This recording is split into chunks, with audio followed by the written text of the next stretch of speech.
Bonjour mesdames, je suis très heureuse de vous retrouver pour cette nouvelle émission Histoire de vie by MLK Femmes. Aujourd'hui, on va aborder un nouveau sujet, le mensonge de la perfection. C'est une petite pépite qui va nous être apportée, qui va nous être enseignée par Christine, qu'on va écouter dès maintenant. À tout de suite mesdames. Bonjour Christine, merci d'être là. Ça fait des mois avec Mélina qu'on t'invite. Mais voilà, tu es quelqu'un de très apprécié, tu es quelqu'un donc de très sollicité. Et merci d'avoir pu libérer ce temps. Te présenter, j'aimerais dire, au-delà de ce que je viens de dire, tu es responsable d'MLK Vie, tu es notre boss aussi chez les femmes. Mais est-ce que toi, tu aimerais te présenter, dire quelque chose de différent de ce que je viens de te dire ? Ok, merci Audrey. Je suis Oui. super contente d'être là. Et bonjour à chacune qui nous regarde. Je suis aussi très contente de pouvoir partager ce thème. Oui. Alors moi, je vais me présenter. Moi, je suis juste une femme ordinaire. Je suis mariée, je suis maman de 4 filles et aujourd'hui mamie de 5 petits-enfants. Voilà, je Waouh. dirais que c'est l'essentiel de ma présentation. C'est déjà très bien. Voilà. C'est déjà un très beau profil. Merci d'oser aborder ce sujet du mensonge de la perfection. Est-ce que tu pourrais nous dire à partir de quand est-ce que ce mensonge s'est installé chez toi dans ta vie ? Eh bien, ça s'est installé dès l'enfance, en fait. Dès l'enfance, j'ai cru que je devais être parfaite. Donc, du coup, je me mettais la barre haute, je me mettais la pression. Souvent, je fixais des objectifs qui n'étaient pas forcément atteignables. Alors, ça se répercutait dans ma vie chrétienne, dans ma vie spirituelle, où j'avais le sentiment de jamais être à la hauteur. Et puis, en grandissant, ça s'est aussi répercuté dans mon couple, avec mes enfants. D'accord. Alors, du coup, tu étais chrétienne déjà dans ton Ouais. jeune âge. Oui, j'ai donné ma vie au Seigneur, j'étais enfant. Waouh. Donc j'avais vraiment une connaissance de la foi et je remercie mes parents pour ça, parce qu'ils ont été vraiment importants à ce niveau-là. Oui. Maintenant, j'avais une conception qui était un peu déformée D'accord. de Dieu. Et du coup, j'étais plus, je te dirais, sous la loi, tu vois. Oui. Et donc, du coup, quand c'est comme ça, tu vis un peu dans la peur. Et tu essaies de prouver quelque part que tu es bien. Oui. Voilà. Donc, tu vivais, mais tu vivais peut-être pas pleinement. C'est ça. En fait, souvent je le dis, comme Jésus va dire, la vie ou la vie en abondance. Moi, j'avais la vie. Oui. Jésus vivait en moi, mais régulièrement, j'avais pas la vie en abondance. D'accord. Waouh, ouais, ça c'est prenant.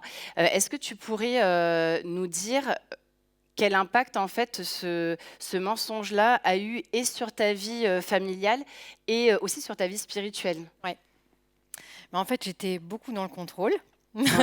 J'avais du mal à reconnaître mes torts. Mon mari, des fois, il me disait « Allez, dis-le, tu t'es trompée. » Je me suis trompée. J'étais incapable de le dire. Ça te coûtait ? Ah mais Ouais. c'était impossible, c'est comme si que j'arrivais même pas à le dire, quoi. Parce que quand on est dans ce mensonge-là de la perfection, mais c'est dur de dire je me suis trompée. Ça veut dire qu'on n'est pas parfait quelque part.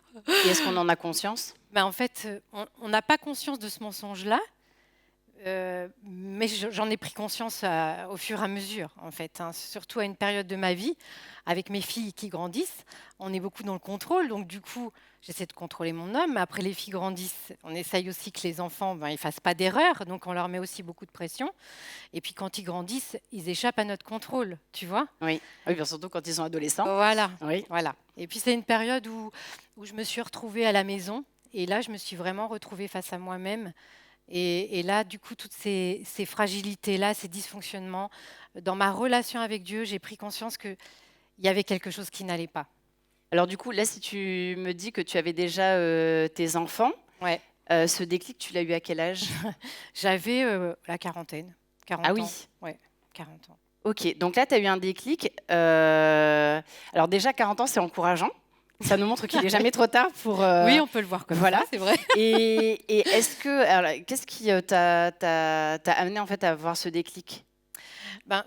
En fait, surtout par rapport à mes filles, en fait, des fois, j'avais des réactions qui n'étaient pas appropriées, en fait. D'accord. Et je me disais, mais c'est pas possible, quoi. je les aime. Et puis des fois, j'étais tellement cassante, ou j'avais de la colère, parce qu'elles ne répondaient pas à ce que j'espérais. Ouais. Parce que toi, tu t'étais mise la barre Voilà. haute. Et je leur mettais la barre Et haute. tu leur mettais la barre haute. Voilà. Et oui. Et donc j'ai commencé à faire cette prière dans ma relation avec Dieu. J'ai commencé à faire cette prière de David: sonde mon cœur, ô Dieu. Montre-moi ces pensées qui me bouleversent. Montre-moi ce qui se passe en moi pour que j'en sois là, quoi. Voilà. D'accord. Et du coup, ça, c'est quelque chose qui s'est passé donc entre toi et Dieu Ouais. dans ta chambre. Ouais. Et du coup, tu t'en es sortie seule avec Dieu? Non, mais c'était le point de départ. La D'accord. prise de conscience qu'il y avait un dysfonctionnement dans mon cœur, en fait, dans la façon dont j'avais construit certaines choses en moi. Et il y a quelqu'un, est-ce qu'il y a quelqu'un qui t'a aidé? Est-ce que je sais pas, hein, j'imagine. Oui, alors sur mon chemin, j'ai rencontré Rachel Dufour, avec qui j'ai Ah bien échangé sur justement ce que je ressentais. J'avais du mal à dire non, j'avais du mal à déléguer, du coup j'étais fatiguée, j'étais beaucoup dans le faire, je me réalisais beaucoup dans le faire parce que j'avais besoin qu'on voit que j'étais bien, enfin j'en sais rien, c'est tout un engrenage avec plein de conséquences quand on a cette croyance-là. Oui. Et donc du coup elle a pu mettre des mots. Et du coup, et ça m'a fait vraiment réaliser qu'en effet, il y avait un mensonge là qui s'était installé au fond de moi. Et comme le Seigneur le dit, la vérité libère. Oui. Et le fait déjà de pouvoir mettre des mots et d'identifier le mensonge, en fait, déjà, j'avais déjà fait un pas. Et puis, elle m'a donné aussi des pistes, des petits outils concrets. Alors, on est curieuse. Est-ce que tu peux nous partager 2-3 petits tips? On n'est pas encore au conseil, mais on prend. Voilà, alors j'en ai pas mal parce Ah. que bon, j'avais quand même pas mal d'effets. En tout cas, ceux déjà qui t'ont aidé Ouais. à basculer. Un qui m'a beaucoup aidé, c'était de réfléchir avant de donner une réponse quand on me demandait un service, parce que j'étais capable de dire oui à tout le monde et je me retrouvais piégée après. Il fallait plaire. Voilà.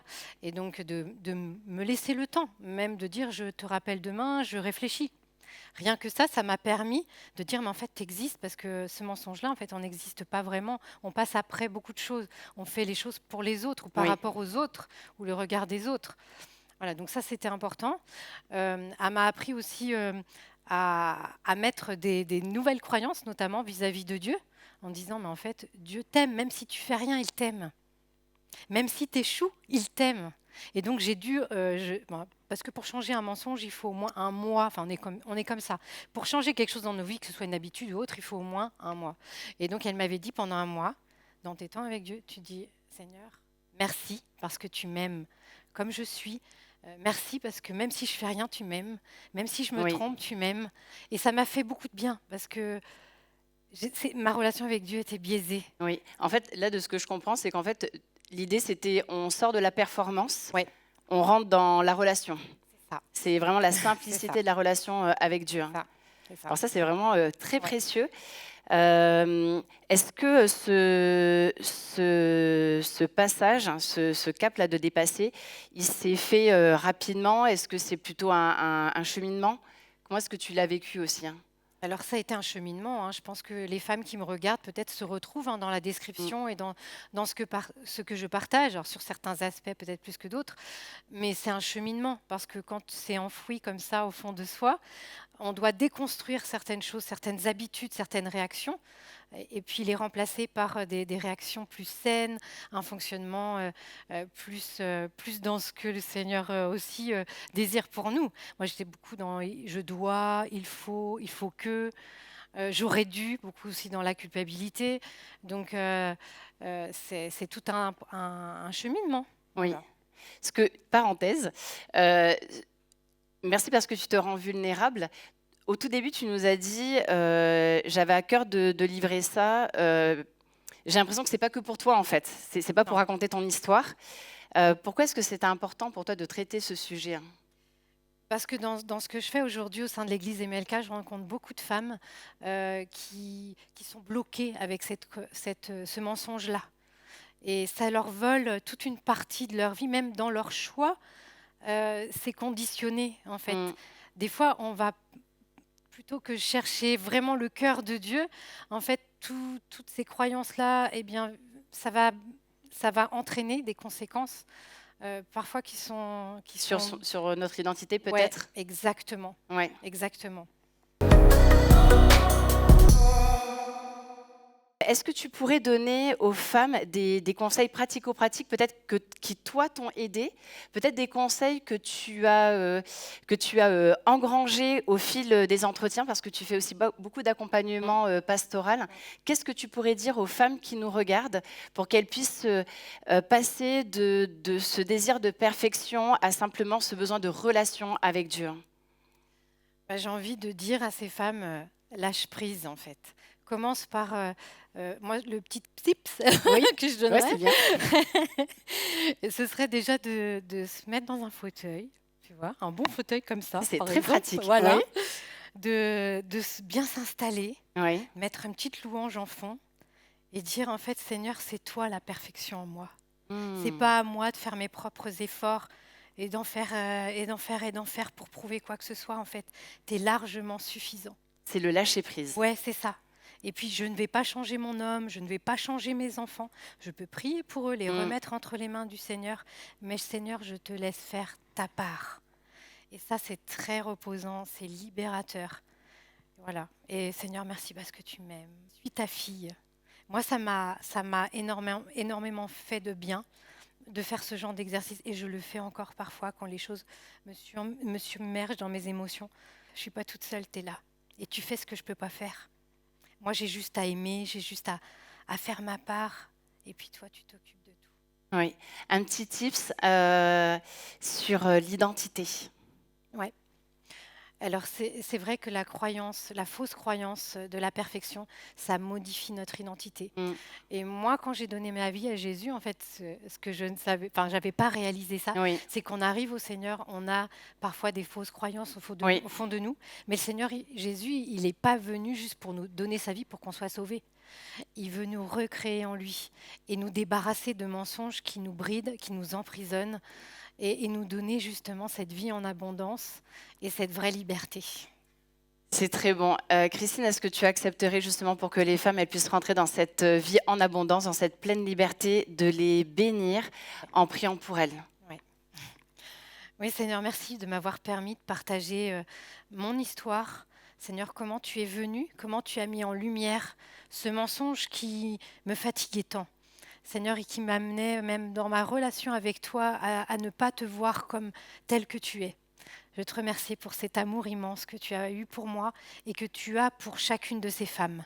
Seigneur, c'est vrai, je pense à une femme en particulier qui peut-être n'arrive pas à se pardonner. Hmm. Seigneur, je te prie de la bénir, de lui faire du bien, de lui rappeler que tu as tout payé, Seigneur, et que toi, tu lui as pardonné. Seigneur, qu'elle puisse recevoir ce pardon en cet instant. Seigneur, je te remercie, Seigneur, pour tout l'amour que tu as pour chacune des femmes qui nous regardent. Seigneur, et je me réjouis d'avance de ce que tu vas leur apporter. Seigneur, tu vas mettre la vérité à la place des mensonges qui peut-être sont encore au fond de leur cœur.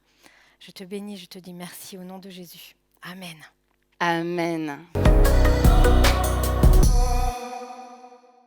Merci Christine de nous avoir partagé cette histoire de vie. Merci aussi pour tout le bien que tu fais à l'église MLK. Mesdames, on vous remercie aussi pour votre écoute. N'hésitez pas à liker, à partager la vidéo, à nous envoyer aussi votre témoignage sur l'adresse témoignage@églisemlk.fr. Et on vous dit à très vite pour une nouvelle émission. Au revoir mesdames.